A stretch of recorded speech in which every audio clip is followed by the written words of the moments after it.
બસ એક જણો ફેરા ફરતો હતો એટલે અટકી જાય, પછી એ માગે એટલે કીધું કે શું જોવે કુમાર? એ કે BMW. BMW કીધું ને એની ઓલી ઘરવાળી જે બેન જે હતા ને એને ગાળીઓ કાઢી નાખો, નીકળ બાર લુખેશ, નીકળ બાર, મારા બાપ પહેલી BMW કાર માગે, નીકળ નીકળ. અરે કે ગાંડી, એકચ્યુઅલી તો ગાડી તો આપણે બેને જ પછી રહી ને આપણી પાસે, એમાં શું? એ કે પણ તને ખબર છે માગી માગી BMW માગ્યું?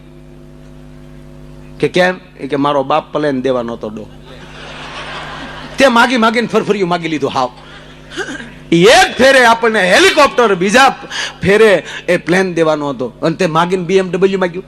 એ કે પણ હજી તો 6 ફેરા બાકી છે. એ કે હવે હું માગી? તક પ્લેન. હવે તો ઉપડે જ. તાકે કેમ? કે પેલા તારા બાપને કે ઘરે રનવે બનાવે ને પછી પ્લેન માગે. 10x10 ની ઓયડીમાં રહેશો ને BMW જોતી, સાયકલ મૂકવાનું પાર્કિંગ નથી ને BMW. પેલા લાયકાત મેળવ. હકીકત છે ભગવાન પાસે લાયકાત મેળવો પછી માગો, મા પાસે લાયકાત મેળવો પછી માગો. તમારો દીકરો 10મા માલી 12મા ધોરણમાં આવે એટલે આપણને ખબર જ પડે કે 12મા ધોરણના પુસ્તક લઈ દેવાય, અને યુનિવર્સિટી નાના લઈ દેવાય. માગે તોય ન મળે, અને 7મા ધોરણના ન મળે, 12મા ના જ મળે. એમ જેવું લેવલ લેતા જાવ ને એવી રીતે મારો બાપ તમને ઉપરથી આપ્યા કરશે, પણ પાસ તો થતા જાઓ. પાસ થવું જરૂરી. એટલે આ ખેતર પાળે પગ્યો એટલે આપણા જેકા દાદાને ખબર છે, આપણા એ ગામડાના ગોળ દાદા હાથમાં કંકાવટીને ચોખા લઈ ગયા હોય ને કે દેશી ઘી ખાઈ ગયા હોય ને, ઓમ શુભ લગ્ન મંડપ જાય, વરરાજાના પગમાલી બૂટ મોજા કાઢી નહીં, વરરાજાના જમીના પગનો અંગૂઠો ખેતર પાળને અડાડો.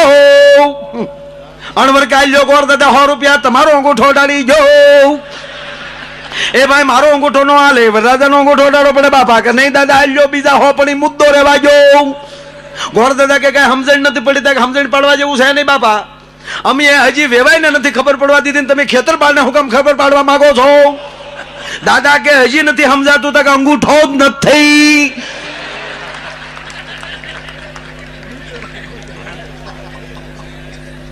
પગ બૂટમાં છે ત્યાં સુધી ધારા છે.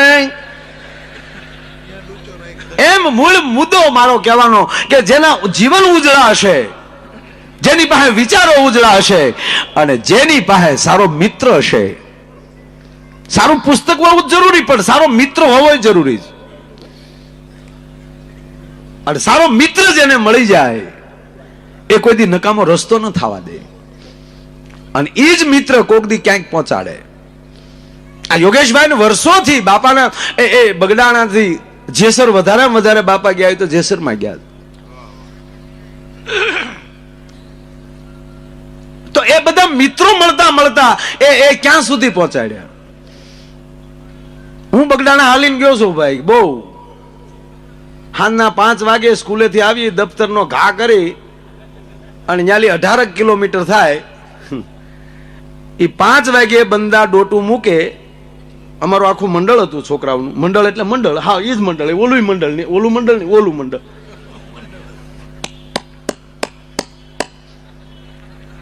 બાપાની પ્રસાદી સીધી ઝાલર હજી ત્યાં વાગી ન હોય સાહેબ, એટલે 2 થી 2.5 કલાકમાં બંદા ન્યા. અને જેવી આરતી પૂરી થાય એટલે હરિહર પહેલી પંગતમાં અમે બેહી ગયા હોય. હરિહર કેટલી તિથિઓ, 9મી તિથિમાં પ્રાણભાઈ નો એનો પ્રોગ્રામ. બિહારીભાઈ ચાલે માથું મારીને આગળ તો બેહતા હો ભાઈ, ખોટું ન કહેવાય, ભલે નાના હતા પણ હા આગળ વહી આવતા. અને જે એ જ જગ્યાએ આગળ બેહવા ન મળતું હોય, અને સાહેબ એ જ જગ્યાએ તમને સ્ટેજ મળતું હશે, ત્યારે તમને કેવું લાગતું હશે? બસ આ સદગુરુની કૃપા. तेरी कृपा बिना न हिले एक ही भी अनु, लेते है श्वास तेरी दया छे तनु तनु, हे गंगधार मुक्ति द्वार ओमकार તું, आयो शरण तिहारे प्रभु तार तार તું. એમ શિવ અને સદગુરુ બે એક છે. ગુરુ ગીતામાં લખ્યું છે કે શિવને ગુરુને અલગ માને એ પણ મહાન પાપી છે. એમ યોગેશભાઈ ઉપર એમના આપણા બજરંગદાસ બાવલિયાની ખૂબ કૃપા છે. અને દર વર્ષે મને ને તમને મારા વાલા આમ ભેગા કરે છે. હું તો તારીખ ઘણાની આવે છે યોગેશભાઈ ખૂબ, પણ એક ફાઇનલ હોય છે. એટલે આ કોઈ હું પૈસા માટે નથી આવતા, અમારો બેનો પ્રેમ છે એટલે આવીએ છીએ મારા વાલા. બાકી ખૂબ ગુરુની કૃપા મારી ઉપર, બાવલિયાની એવી કૃપા છે મારા બાપ, તે એમાં કાંઈ ઘટે નહીં. ખૂબ મળે છે પ્રોગ્રામ, પણ અમુક પ્રોગ્રામ જ્યારે મળે છે, પૂજ્ય મોરારી બાપુ ઘણી વાર કહે ને કે અમુક માણસ મળે ને ત્યારે માનજો કે એ તમારા સદગુરુની કૃપા હશે. તમને કોણ બોલાવે છે એના પર બહુ આધાર છે. સમય હોય તો એક નાનો પ્રસંગ કહી દઉં. સદગુરુની કૃપા થઈ જાય તો માણસ ક્યાં પહોંચી જાય એનો એક નાનો પ્રસંગ કહી મારે બિહારીભાઈને સાંભળવા છે. અને એક અહીંયા રફી સાહેબનો પૂજારી બેઠો છે, સુરેશભાઈ, સોરી સુનિલભાઈ, પોતે હકારે મેડિકલ, પણ કોઈક દવા લેવા આવે ને તો હું કે પેલા એક મારું ગીત સાંભળી લે પછી ટીકડી બાંધ દો. અત્યારે એરપોર્ટ મને લેવા આવ્યા યોગેશભાઈ, તો એરપોર્ટ લેવા આવ્યા ને એટલે ગાડીમાં હાર્મોનિયમ ખુલ્લું. મેં કીધું આવી સરસ મજાની ગાડી, એમાં હાર્મોનિયમ એટલે વધારે ગાડી રૂડી લાગી. એટલે મેં એટલે ગાડીમાં બેસીને મેં પૂછ્યું ક્યાં ગયા ગોપાલ, મેં કીધું ભાઈ કેમ ગાડીમાં હાર્મોનિયમ? મને કે કલાકારનું સન્માન આ જ રીતે કરાય ને. અને એરપોર્ટ થી નીકળ્યા ન્યાલી એને ગાવાનું ચાલુ કર્યું. પછી ભલે મને તાવ હતો, આજ 11 દિવસે આજ બેઠો છો, હજીવન છો. 3-4 પ્રોગ્રામ કેન્સલ કરવા પડ્યા. પહેલી વાર જિંદગીમાં કોઈ દી ઇન્જેક્શન નહોતું લીધું. પછી દવા 16 તારીખે પૂજ્ય બાપુનો ફોન આવ્યો અમદાવાદથી કે કેમ તબિયત છે. બાટલો પૂરો થતો હતો, એ પૂરો કર્યો ને હજી 4 બાટલા ચડાવવાના હતા. એ બધા ડોક્ટરને કોઈ તમારા ઘર ભેગા કરી ગયો. મને કે કેમ? મને મારી દવાનો ફોન આવી ગયો છે, હવે મારે કાંઈ જરૂર નથી. આ ભરોસો આવી જાય એને સોગંદ થી કહું સાહેબ કે 16 તારીખની એક ટીકડી નથી ખાધી, આરામ કર્યો થોડાક દી. કાલે અમદાવાદ પ્રોગ્રામ કર્યો ને આજ અહીંયા. બાકીનો 11 તારીખથી ક્યાંય નહોતો, પણ અહીંયા બેસી જાય છે. મૂળ મુદ્દો મારે 5 મિનિટનો પ્રસંગ લેવો છે સાહેબ. આપ બધા બેઠા છો ભાવથી ત્યારે, કારણ કે અમુક વાત અંદરથી ઉલાળો નાખે અમુક સમયે. તો એક બધાય શેર સાંભળ્યો છે, જબ તક બિકા ન થા तब तक कोई पूछता न था, पर तुमने खरीद कर मुझे अनमोल कर दिया. તમને ખરીદનાર કોણ છે? તમને કોણ બોલાવે છે? તમે કોની નજીક છો? બિજરાજભાઈ પણ બોલતા બોલતા એની મહાનતા છે એમ કહેતા હતા કે એક બાજુ બિહારીભાઈ, એક બાજુ માયા મામા. સાહેબ હૂફની બહુ જરૂર પડે છે. આ હૂફ મળે એની અંદર જે સાહિત્યનું તત્વ, એની ઉર્જા એ પ્રેરણા કરતી હોય. અહીંથી કાંઈક એવી પ્રેરણા કરતી હોય તો સદગુરુની કૃપા કેમ ન થાય?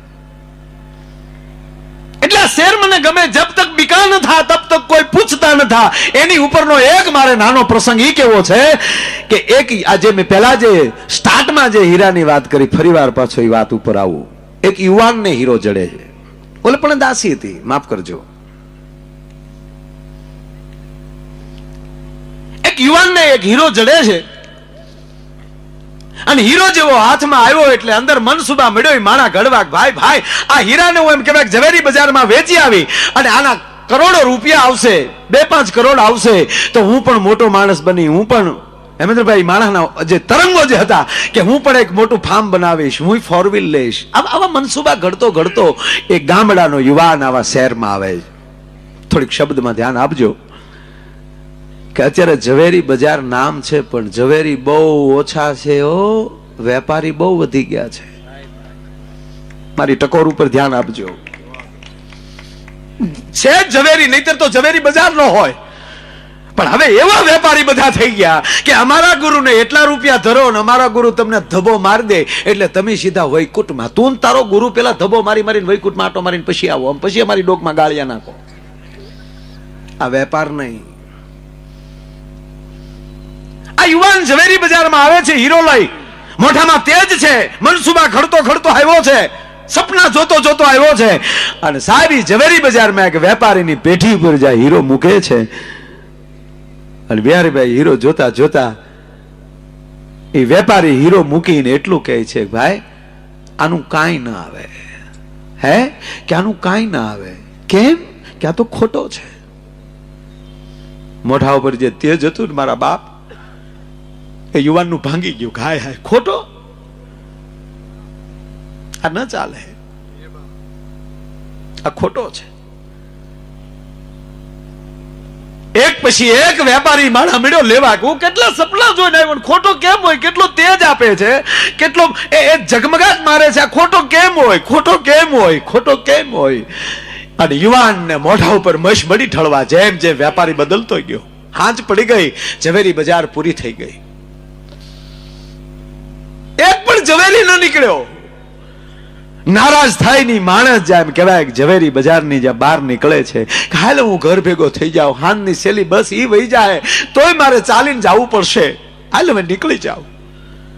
નીકળવા જાય છે ને એમાં એક ઝવેરી સેલી હાટડી હતી. હો, ઈ જોઈ ગયો યુવાનને. એ ભાઈ, એ દીકરા, અહીંયા આવે બેટા. હા માલિક, સવારનો તું બેટા આવ્યો છો, લગભગ બધે તું જી આવ્યો છો, બધાની પેટીઓએ આટા માલ લીધા. તારે કઈ વેચવું છે, કઈ ખરીદવું છે બેટા? કે રેવા ગયો માલિક. કે નહીં બેટા, મને વાત કર, હું ઝવેરી છું.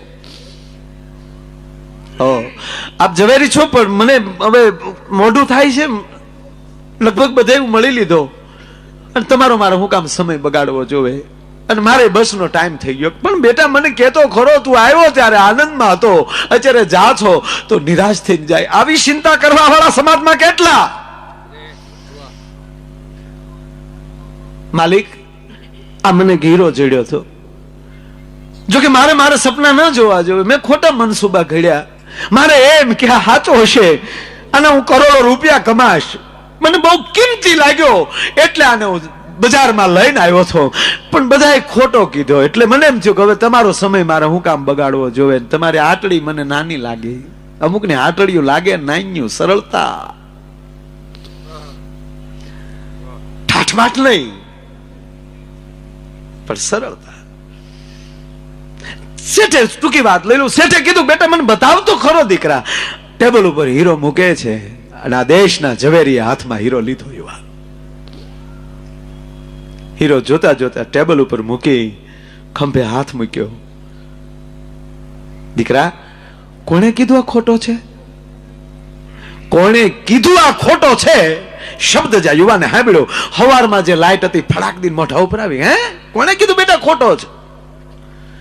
આ હીરો એટલો બધો દીકરા કિંમતી છે કે આખી ઝવેરી બજાર વેચી નાખે ને તો આની કિંમત ન થઈ શકે, એટલો કિંમતી. તાર છોકરો અંદર આવી પરિસ્થિતિમાં કોઈ ખંભે હાથ દેનારો કોકને મળી જાય, એ તમારો સદગુરુ. કોને કીધું ખોટો બેટા? પણ તો આ બધા કહે છે ને કે ખોટો છે. થાકી તો બેટા ઓલી ગધેડાની વાર્તા નથી કે દ્રાક્ષ ના અંબાણી એટલે કીધું ખાટી છે, એમ ખરીદવાની તેવડ નથી એટલે કે આ ખોટો છે. એની તેવડ નથી, તને ખરીદી શકે. પણ બેટા, મારી એવી કોઈ અત્યારે પરિસ્થિતિ નથી કે આ હીરાની કિંમત હું ચૂકવી શકું, પણ એનો રસ્તો છે બેટા. ખોલ મારી તિજોરી, એમાં હીરો મૂકી દે તારા હાથે, અને ચાવી તું તારી પાસે રાખ. આ 21મી સદીનો સદગુરુ સેલાન છૂટા રાખે, કુશ્યું તમારી પાસે.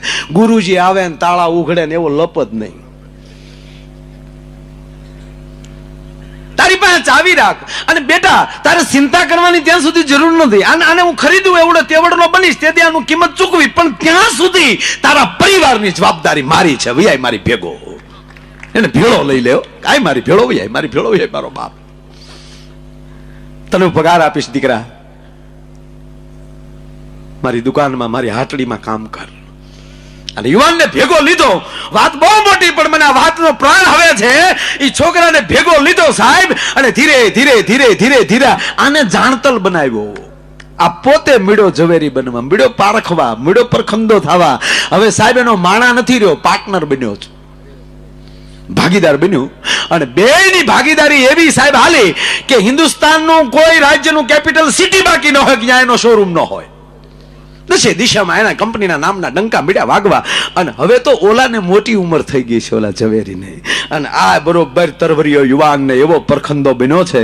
અને એમાં એક દી એની પેઢી ઉપર હીરો વેચાવા આવ્યો. અને આ હવે આ યુવાન પોતે પારખે છે, અને એને હીરાની કિંમત કરતા કરતા કીધું કે આના 1 કરોડ આવે. ઓલો બાપો બેઠેલો આગો, એને એમ થયું છેલ્લી વાર છોકરાને સકાચી લઉં કે દીકરા મને બતાવ્યો તો હીરો. હીરો જોયો, પરફેક્ટ કરોડ નો હતો, પણ એને એમ થયું કે એને આત્મવિશ્વાસ કેટલો છે મને જોવા દે. એટલે કીધું બેટા માફ કરજે દીકરા, આ લાખ રૂપિયાનો છે. જો આમાં પાર્કમાં ફેર પડે ને તો જેટલી ઊંચાઈએ પહોંચ્યા ને પછી પડતા વાર ન લાગે. આના લાખ છે બેટા, તે કરોડ કીધા. આના લાખ છે દીકરા અને તે કરોડ કીધા. શબ્દ છોકરે સાંભળ્યો અને છોકરા હાથ જોડ્યા. તું મારા બાપ ઠેકાણે છો, મારો બાપ છો, મારું બાવડું પકડનાર તું છો, તારી સામે મારે ન બોલાય. પણ એક ઝવેરી તરીકે એટલું કહું કે એના કરોડ છે નું લાખ કેમ કહું. તમારી આંખ કમજોર થઈ એવું તો મારે ન કહેવાય, પણ તમારી ઉંમર થઈ ગઈ એમ પણ ન કહેવાય, પણ તું મારો સદગુરુ છો આ રાસ્તાનો. પણ માફ કરજો, આ કરોડ નો છે. ઓલે બથમાં લીધો. શાબાશ દીકરા, ધન્યવાદ તારા ભરોસાને. કરોડ નો છે બેટા. અને હવે હાંભળ દીકરા, આ હીરાને મૂક એક બાજુ, પણ વર્ષોથી તે જે હીરો મૂક્યો છે મારી તિજોરીમાં, હવે એની કિંમત ચૂકવવાની મારામાં તેવડ આવી છે. અને હવે ખોલ તિજોરી, કાઢ હીરો, અને તું પોતે પરખંડો બન્યો છો. અને હવે તારા હીરાની તું કિંમત કર, કિંમત મારે ચૂકવવી છે. કર કિંમત, ખોલી તિજોરી.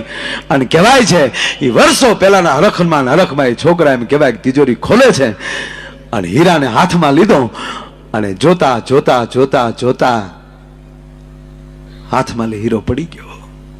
આંખમાં દાળ દાળ દાળ. જયારે આહુડા ગયા અને ત્યારે ઓલો ઝવેરી પૂછે છે કે બેટા શું કામ રડે છો દીકરા? કર કિંમત કર. માલિક મને માફ કરજો. કેમ? મને માફ કરજો. શું થયું દીકરા? કે માલિક આ હીરો ખોટો છે. હે કે આ તો ખોટો છે. તેથી માલિક એટલું બોલ્યો તો ગાંડા, ખોટો તો તેદી હતો પણ હું ખોટો કહીને કાઢી મૂકું તો મારી ઝવેરી બજાર લાજે ભલા માણા.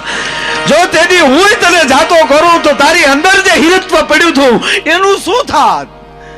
ઈ હીરો તો ખોટો પણ ગાંડા તું સાચો હતો તો આજ જો તું કેટલા લેવલે પહોંચી ગયો છો. એમ સાહેબ, આમ જબ તક बिका न था तब तक कोई पूछता न था, पर तुमने खरीद कर मुझे अनमोल कर दिया. તમને કોણ સાંભળે છે, તમને કોણ બોલાવે છે, તમે કોની ભેળા બેહો છો એની અંદરથી માણસનું લેવલ વધી જતું હોય છે. અને એમ આજ જાણતલ ઓડિયું છે, મુંબઈની ધરતી છે, અને મારા હોરઠના મારી ગરવી ગુજરાતના ખૂણે ખૂણેલી ભાઈઓ જ્યારે એમ કહેવાય કે અહીંયા ઉપસ્થિત હોય, કચ્છડો અહીંયા ઉપસ્થિત હોય, 28 જિલ્લો અહીંયા ઉપસ્થિત હોય ગુજરાતના, અને મહારાષ્ટ્રના ભાઈઓ એ પણ જો અહીંયા કાર્યક્રમને માણતા હોય. અને આવો જાણે માણતલ પ્રોગ્રામ, અને રફી સાહેબની આજે પણ જન્મદિવસ એનોય, તો એનું પણ એક ગીત આપણે આની પાસેથી ભાઈ પાસેથી આપણે સાંભળી લઈએ અને પછી બિહારી ભાઈ પાસેથી પાછા આપણા ગીતો સાંભળવા છે. ના ઘણું બધું છે પણ સમયને બરોબર મારે પકડવો પડે. ભાઈઓ, ભારત માતા કી બરાબર જય બોલાવો ભાઈઓ. વાજપાઈજી નો જન્મ દિવસ છે અને અમારે યોગેશભાઈ સાગર જયારે આવડો મોટો અહીંયા પ્રોગ્રામ કર્યો હોય તો ભાષણ દેવા માટે નથી આવ્યો બેનો ભાઈઓ, તમને અભિનંદન દેવા માટે આવ્યો છો. અને સાંભળી લેજો બેનો ભાઈઓ,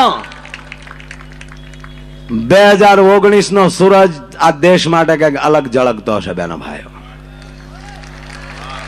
રેકોર્ડિંગ સાંભળી લેજો. જે અમેરિકા પાસે હથિયાર માગે છે એ દેશોને હાથમાં ભાણા લઈને ભીખ ન મગાવું તો સાહેબ કેજો હિન્દુસ્તાન નું ગૌરવ ન કહે બેનો ભાઈ. આવું બધું ઘણું છે પણ અહીંયા હમણાં બેઠા છો એમ લહેર કરજો, કારણ કે હવે આપણી પાસે સમય થોડો. એટલે મહેન્દ્રભાઈ, આ હેમેન્દ્રભાઈ મહેતા બેઠા છે, વાણિયાના દીકરા બેઠા છે, પણ તમે જુઓ મને ખરેખર વાણિયા બહુ ગમ્યો. હા યાર, પોસા પ્રોગ્રામ મારે પાલીતાણા નજીક પડે ને પોસા પ્રોગ્રામ બહુ આવ્યા કરે. અને એક પાછું જો 1.5-2 કલાકમાં એ રાજી આપણે રાજી બહુ ચડે મીચામી દુકડા. અને આ એ વાણિયો છે અમારો ચલાળાનો. હા, એના દાદા ને ઝવેરચંદ મેઘાણી એ પાછા ખાસ મિત્રો. હાલે તઈ એટલે એમની પાસેથી એક ગીત સાંભળી અને પછી પાછા તમને ગોટો વળવી દેવા દાંત કાઢી કાઢી સોયધરાનો કાઢનો કહેજો ને ખાવામાં. તો હું ભાઈને એક ગીત માટે વિનંતી કરું છું, કારણ કે ઈ બાને આપણે એક રફી સાહેબને પણ યાદી શ્રદ્ધાંજલિ એટલે એનો જન્મદિવસની વધાઈ દેવાઈ જાય, એટલે એમને જોરદાર તાળીઓથી વધાવો. એવા સુનિલભાઈ લાખાણી, તાળીઓથી વધાવે સુનિલભાઈ લાખાણી.